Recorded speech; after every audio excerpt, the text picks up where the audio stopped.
Good morning, students. In the front-end design tool VB.NET lecture series, today we will discuss the control statement, and in this control statement, we will discuss loops.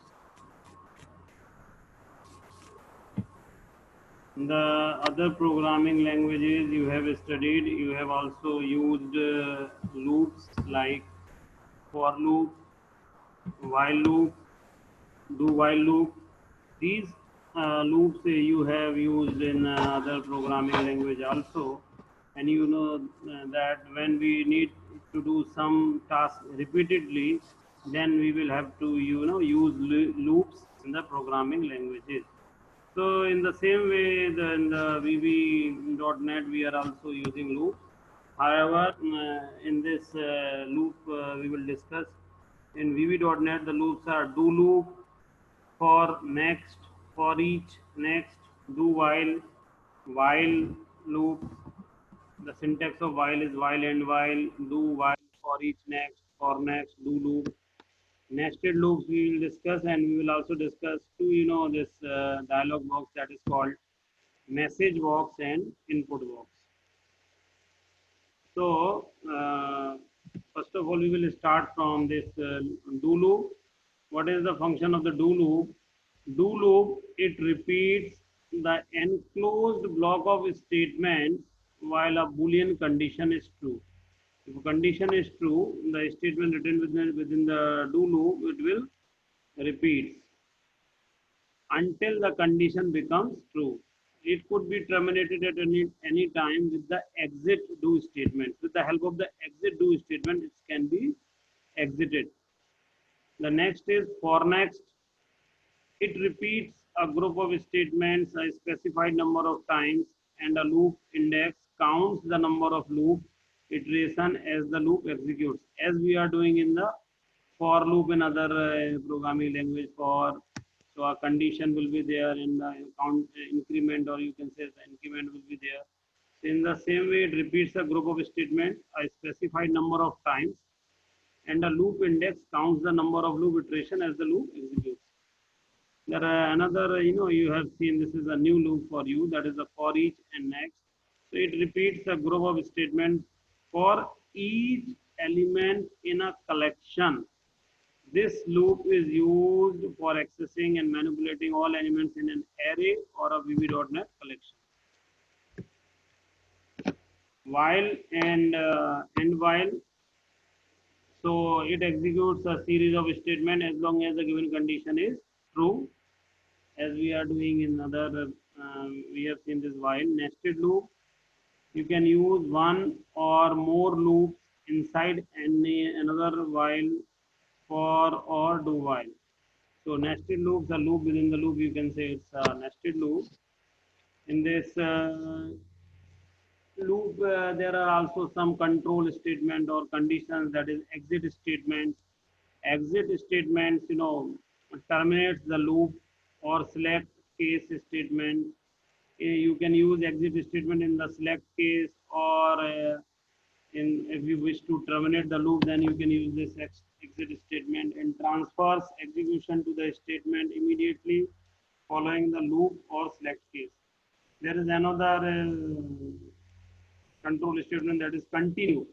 So continue causes the loop to skip the remainder of its body and immediately reset its condition prior to reiterating.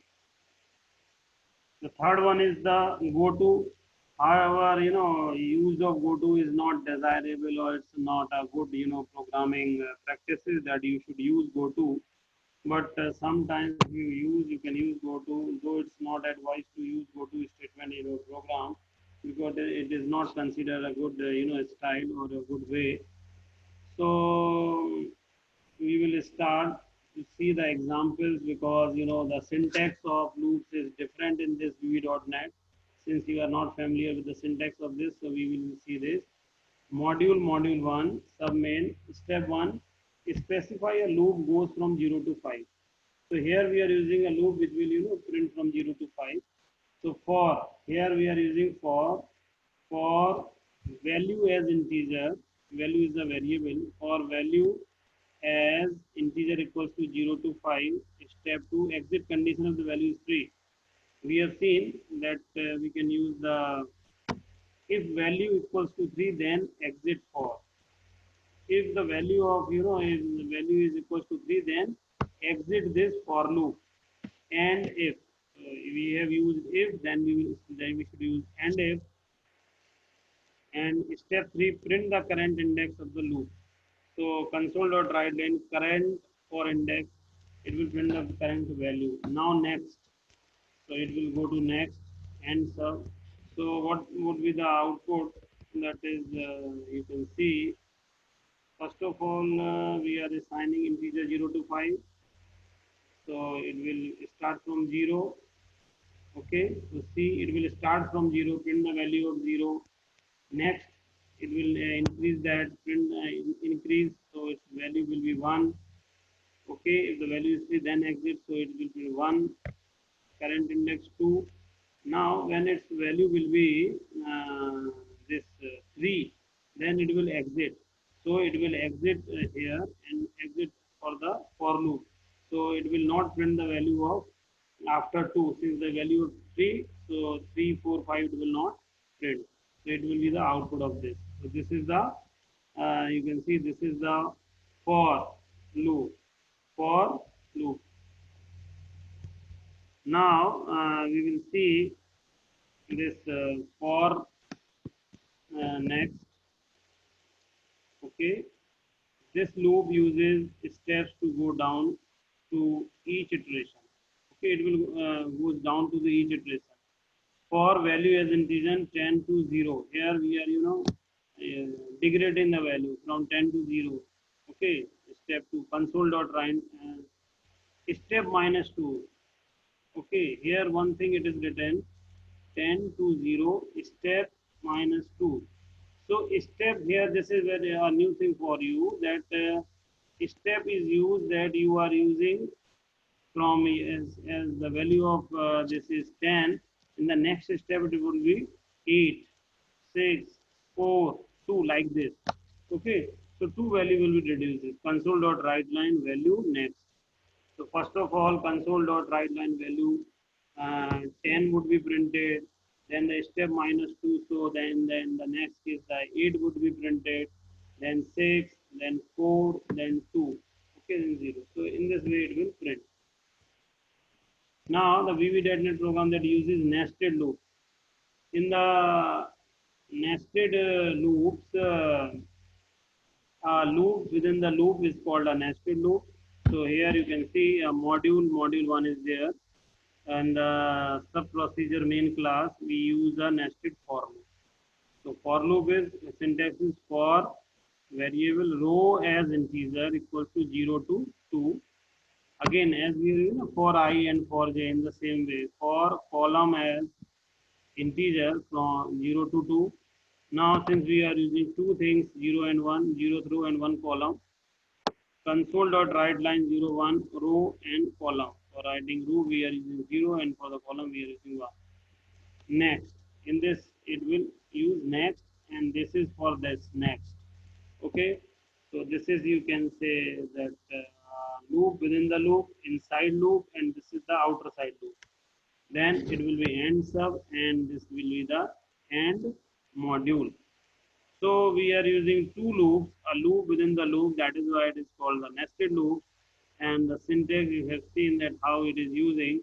So when we will going the output, you can guess by yourself what would be the output. For 0, it will print 0, 0, 0, 1, 0, 2. Let's see, 0, 0, 0, 1, 0, 2. For then the value will be 1. For 1 it will be 1, 0, 1, 1, 1, 2. Now the value will be 2. So 2, 0, 2, 1, 2, 2. So here, when this for this row, it will be executed for 0 to 2. For it will be executed for 0 times, and for this 0, it will be executed 3 times. 0, 1, 2. For this 1, it will be executed 3 times. 0, 1, 2. For this 2, it will be executed 3 times. Okay, so total 9 times it will be executed. Here one thing you will have to remember, that since the loop is 0 to 2, so it will run this loop for 3 times, 0, 1 and 2. So this is the 3 times it will be run. And now see the for each loop. Here you see dim friends as string. It's an this array is there. In this string, the Aman, Sakshi, Pradeep. So let's see some name or the strings are there. So see the what is the syntax of the for each. For each we will write for each friend as string in friends. Okay, for each friend as string in friends. So then console dot write line fire. Next, mean to say for writing you can get this. You are getting this list from this list. You are getting the items, or from this array you are getting for each every item, and then this will be print. It is taking the array item one by one and it will print it. So the what would be the output? The output would be the Aman, Sakshi, and Pradeep. Here you see console dot write line friends. It will say for each. So it will first it will print Aman, then Sakshi, then Pradeep. So it will be the output. Now for each and for the two things to combine for each and for loop which we are using. So here you can see dim rabbits as string, an array. In this array, there's some forest rabbit, dice, cockernel, brush rabbit. Some rabbits categories are there. Now, for each rabbit as string in rabbit, okay. For each rabbit as string in rabbit, console dot write line rabbit. Next, console dot write line, okay. For index as integer equals to 0 to rabbits dot length minus 1, console dot write line rabbits index. Next, so this is for next. This is the for loop syntax, and this is the for each. Okay, so this is the for each syntax. Now what would be the output? So this for each would print these elements of this rabbit, forest rabbit, ice continental, brush rabbit, and like this. And again, when you are using index in the 0 to rabbit's length minus 1, so rabbit's length minus 1, 4 is there, so 3 would be there. So 0, 1, 2, 3. So for each time it will print the rabbit index. Okay, so the value of that rabbit is 0, like in that case it will print forest rabbit and this. So when we will see what, can you guess the output? Its output will be 2 times the value of this rabbit. So in the first it will be printed with the help of the for each, forest rabbit dice, cottontail brush rabbit, San Jose brush rabbit, and the next time it will be printed with the help of the for loop. Now see the while loop syntax. In this sum when dim I as integer equals to 0, while I is less than 100. You will print the things until I is less than 100. As soon as the I would not be I will be greater than 100, then it will be condition will be false and it will not print. Console dot write line. So again, since the value of I is 0, in the next is will be 10, then 20, then 30, 40, 50, 60, 70, 80, 90. So it will print the case as soon as it will be more than 100, and it will be so up to 90 it will print. After that it will not be printed. So since the condition would be false, so in that case, as soon as the I value would be less than 100, the value should be printed. As soon as it is more than 100, the value would not be printed. This is the do while. As you have also know that do while the one time will be condition will be executed, while whether the condition is one time you can say the loop is executed whether the condition is true or false. So in this way, here dim I is integer equals to 100, I value is 100, and z value is 0. Now do while I greater than equal to 0 and z less than equal to 20, console dot write line I equals to I 0, z equals to 1, I z value. So it will print the value of I and z. Now we are what we are doing? We are decrementing I with 10 and incrementing z with z plus 3. So do while. So it may be possible that the condition may be false, but if the condition is false, this one time message statement would be printed. So you can see the output of this.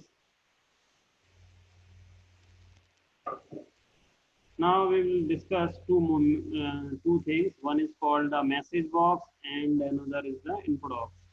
So the message box, the objective of the message box is to produce a pop-up message box and prompt the user to click on a command button before she can continue. So this format is as follows. Your message equals to MSG box, prompt, style, value and title. So in this message box, you will write your message. The first argument prompt will display the message in the message box. The style value will determine what type of command buttons appears in the message box. The title argument will display the title of the message box. For example, your message equals to message box, click OK to proceed. One and startup menu. And your message could be message, click OK to proceed, VB OK, cancel and startup. So this style value means to say whether you can write VB OK or cancel button. So two button would be appear OK or cancel, and this one is the integer value of that. Okay, click OK to proceed. So when this pop-up will be appear, OK and cancel button would be there, so you can press whatever you like. Okay, a startup menu are the same. So this is the message box. Is actually it's a pop-up message box. Now the input box and input box message will display a message box where the user can enter a value or a message in the form of text. Let's say my message equals to, when the earlier we are using message box, here we will write input box. So it will take the input from title, default text, X position, Y position. So my message is a variant data type, but typically it is declared as a string which accept the message input by the user. The argument are as follows. Prompt means the message display normally as a question asked. Title, the title of the input box. Default text, if you wish to give some default text. X position and Y position, the position of the coordinates of the input box in which it will be appear. So this is all in this lectures, and these are the references. In the next topic, we will introduce the unit 3, that is the GUI programming. So here I'm just stopping here, and thank you for patience listening. Just here I'm just stopping.